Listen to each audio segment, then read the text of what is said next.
윤석열 정부가 원전 정책 드라이브를 거는 가운데 고준위 방사성 폐기물이 변수로 주목받고 있다. 원전 가동이 늘어나는 만큼 고준위 폐기물의 포화 시점이 다가오고 있어서다. 탄소 중립과 에너지 안보를 지키고 미래 세대 부담도 줄이려면 처분 시설 확보에 필수적인 특별법 제정이 시급하다는 목소리가 커지고 있다. 원전 가동 시엔 사용 후에 결류 등 방사선이 강한 고준위 폐기물이 필연적으로 나온다. 이들의 처리가 적절히 이뤄져야 원전과 국민의 안전을 담보할 수 있다.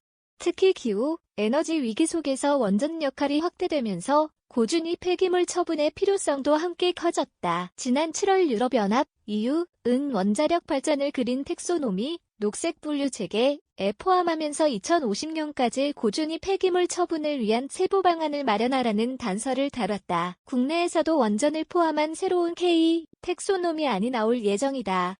방사선이 적게 나오는 중 저준위 폐기물 처분 시설은 경북 경주에 있다. 하지만 1만 8천 톤이 발생한 고준위 폐기물은 아직 처분 부지를 확보하지 못한 채 원전 내 시설에 보관하고 있다. 그러는 사이 2031년 고리, 한빛원전을 시작으로 순차적으로 포화가 시작될 예정이다. 향후 기존 원전의 계속 운전 등이 늘어나면 이 시기가 앞당겨질 가능성이 크다.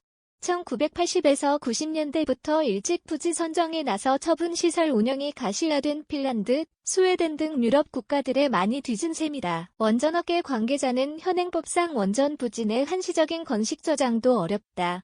이대로면 폐기물 때문에 원전 문을 닫아야 한다.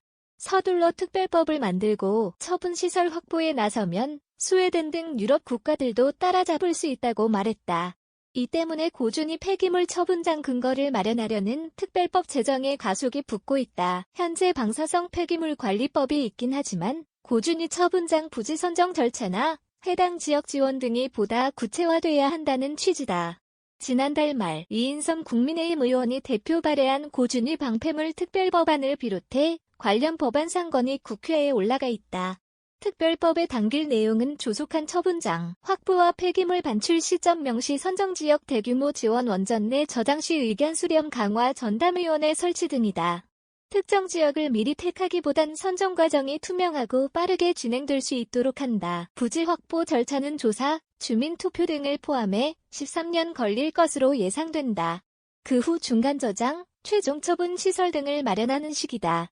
정부는 이인선 의원안 등을 중심으로 정기국회에서 논의되면 빠르게 통과되도록 지원할 계획이다. 산업통상자원부 관계자는 법안 논의가 늦어질수록 지속가능한 원전 이용에 어려움을 겪을 수밖에 없다고 밝혔다. 처분장 운영에 필수적인 연구개발, R&D, 로드맵이 연내 확정되는 등 기술력 확보에도 박차를 가하고 있다. 학계도 조속한 법 제정을 촉구하고 나섰다. 6일 기자회견에 나선 윤종일 케이스트 교수는 고준위 폐기물 저장 시설에서 난 사고는 세계적으로 한 건도 없다. 부지만 확보되면 안전한 운영이 가능한 만큼 정권 상관없이 안정적으로 추진될 특별법이 마련돼야 한다고 말했다.